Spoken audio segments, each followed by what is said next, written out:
안녕하세요 여러분. 저번에는 미국인들이 사랑하는 대통령 탑10에 대해 소개했는데요. 오늘은 그와 반대로 미국 정치 역사에서 가장 인정받지 못하고 많은 논란이 있는 대통령들을 살펴보겠습니다. 이번 순위는 2021년 2월에 미국 정치학회 회원들을 대상으로 한 조사 결과입니다. 평가 분야는 국정 운영, 입법 성과, 외교 리더십, 제도, 규범 실현, 대중소통 등으로 구성되어 있습니다. 이번에도 10위부터 1위까지 순서대로 소개하니 끝까지 시청해주시면 감사하겠습니다. 그럼 지금부터 시작하겠습니다. 10위는 ARC 평균 점수 33점을 받은 존 타일러 대통령입니다. 그는 제10대 대통령으로 남부는 독립할 권리가 있다라는 망언을 남겼습니다. 존 타일러는 내각과의 갈등으로 대통령직 수행에 어려움을 겪었으며 전임자 윌리엄 해리슨의 사망으로 인해 불안정한 재임 기간을 보냈습니다. 또한 그는 남부의 분리 독립을 지지하는 발언을 하여 정치적 논란을 일으켰습니다. 그의 정책적 성과는 부족하며 내각과의 갈등과 정치적 신뢰 상실로 인해 대통령직을 제대로 수행하지 못했습니다. 그는 휘그당 내에서 탄핵 시도를 받기도 했으며 그의 정책적 무능력은 그를 역사적으로 비판받게 만들었습니다. 9위는 ARC 평균 점수 33점을 받은 하버트 후보 대통령입니다. 그는 제31대 대통령으로 대공황은 단기적인 문제이다라는 망언을 남겼습니다. 후보는 대공황 동안 경제를 회복시키지 못하고 경제정책의 실패로 비판받았습니다. 그는 경제 불황에 효과적으로 대처하지 못했으며 대공황의 심각성을 과소평가한 발언은 그의 리더십을 더욱 악화시켰습니다. 경제정책의 실패로 인해 미국 경제는 심각한 어려움을 겪었고 그의 무능한 대응은 그의 대통령직에 부정적인 영향을 미쳤습니다. 8위는 ARC 평균 점수 31점을 받은 잭 거리 테일러 대통령입니다. 그는 제12대 대통령으로 남부는 노예제를 유지할 권리가 있다라는 망언을 남겼습니다. 테일러는 건강 문제로 인해 짧은 임기를 보냈으며 남북 전쟁의 전조를 제대로 다루지 못했습니다. 그는 노예제도에 강력히 반대하는 입장을 표명했지만 그의 단기 임기 동안 정책적 성과를 남기지 못했습니다. 또한 재임 기간 동안 정부 운영의 부족으로 인해 정치적 신뢰를 얻지 못했습니다.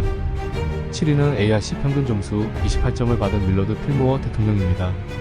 그는 제13대 대통령으로 노예제도는 미국의 일부로 남아야 한다라는 망언을 남겼습니다. 필모어는 대타협을 추진했으나 문제를 해결하기보다는 악화시켰습니다. 그는 도망 노예법을 지지하며 논란을 일으켰고 정치적 혼란을 해결하지 못했습니다. 그의 정책은 남부와 북부 간의 갈등을 해결하기보다는 오히려 심화시켰고 경제적으로 불안정한 시기를 초래했습니다. 6위는 ARC 평균 점수 28점을 받은 윌리엄 헨리 해리슨 대통령입니다.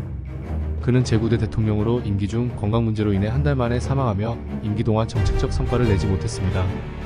정치적 유산이 미미하다는 평가를 받았으나 군사적 업적과 역사적 사건들은 그를 역사에 남긴 요소로 평가받고 있습니다. 5위는 ARC 평균 점수 25점을 받은 워렌 하딩 대통령입니다. 그는 제29대 대통령으로 제한군인회 회장은 내 친구다라는 망언을 남겼습니다.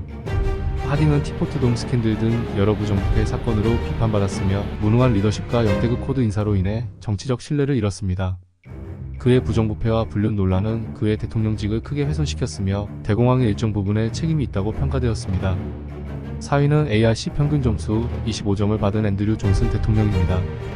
그는 제17대 대통령으로 흑인들은 시민으로서 권리를 가져서는 안 된다라는 망언을 남겼습니다. 앤드류 존슨은 남북전쟁 이후 재건 정책을 추진했으나 남부의 유화 정책을 통해 흑인 차별을 심화시켰습니다. 그로 인해 흑인들은 시민권을 부여받지 못하였으며 정치적 갈등과 공화당과의 충돌로 인해 대통령직에 대한 신뢰를 상실했습니다. 그는 탄핵 시도를 받았으며 국가의 정치적, 사회적 갈등을 악화시키는 결과를 초래했습니다.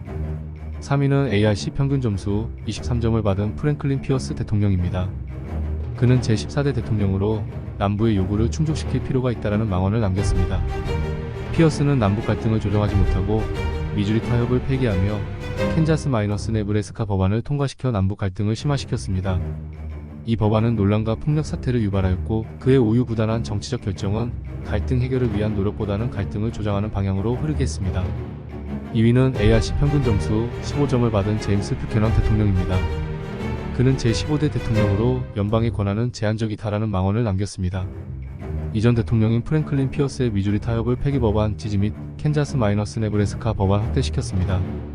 이러한 정책들은 남북 전쟁을 초래했으며 군사적 대응 부족으로 인해 남북 전쟁의 조기 종전을 놓쳤습니다.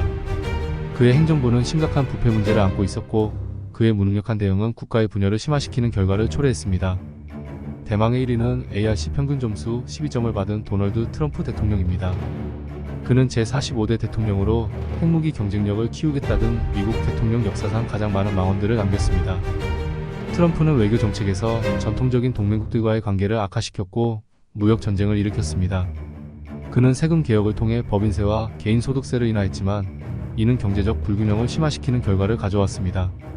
그의 사회적 갈등을 부추기는 발언과 행동은 미국 사회의 분열을 심화시켰으며 2021년 1월에는 의회 습격 사건을 선동하여 민주주의와 법치주의에 대한 신뢰를 크게 손상시켰습니다. 그의 대통령직은 논란과 분열의 중심에 서게 되었으며 이는 그의 역사적 평가에 깊은 영향을 미쳤습니다. 이로써 미국의 역대 대통령들 중에서 가장 평가가 좋지 않은 인물들에 대해 살펴보았습니다. 현재 최악으로 꼽히는 도널드 트럼프 대통령이 다시 대통령 후보로 등록될 가능성이 높고 많은 지지를 받고 있는데 과연 당선될 시 평가가 달라질지 귀추가 주목됩니다. 여러분이 생각하는 최악의 대통령은 누구인지 댓글로 남겨주세요. 이상 정보를 담다였습니다.